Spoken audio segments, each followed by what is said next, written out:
artist I think that I ever really paid attention to was Georgia O'Keeffe, and it was something about her simple shapes that drew me in to look at the landscape or the subjects that she painted, to see how she simplified them. I think really brought shapes to my attention.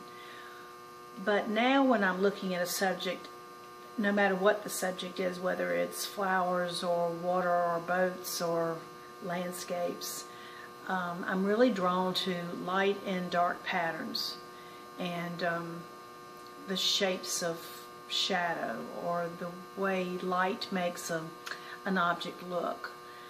So I think that's what attracts me when I decide which new subject I'm going to paint. Well, the one you're working on now, that's right behind you, that Right. little boat. Right. Can you read a little bit?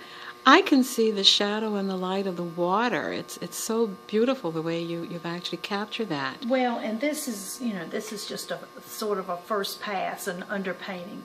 But I am looking for that, and I did start with the darks on this, so I'm looking for that dark pattern and going from there, looking for those middle values. And then do you add the light to it later? Is that it? And then I'm going to add I have some of the light in, but then I'll add more of the light. And then looking for more color and looking for reflected light. I think it's exciting. Adding the you mean adding the lighting? Well, adding the light and the reflected light, and just to see what I can see. And I think the more I paint, the more I'm aware of, the more I see. So it's exciting. Well, I know last summer you went to Italy. I did. And you trained or worked with... I worked with Eric Weingart. I took a 2-week class. It was fabulous. We stayed in a little Italian village on Lake Garda and painted plein air painting every day and working in watercolor. Yes. Which is a love of mine, but it's also very frustrating.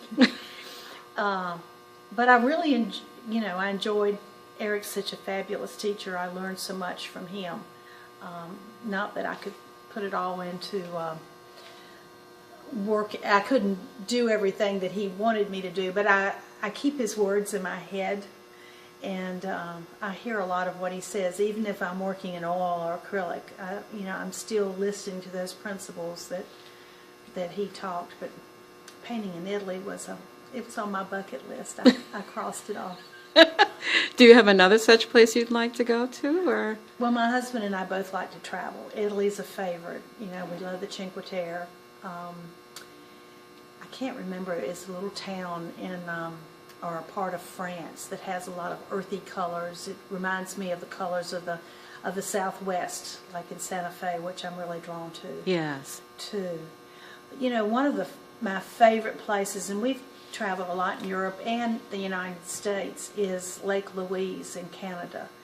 And I think it's that turquoise aqua blue that is Lake Louise, that it looks unnatural. It's the runoff from the glaciers, and it just doesn't look real, but it is real. And then you have all those beautiful mountain shapes and the colors.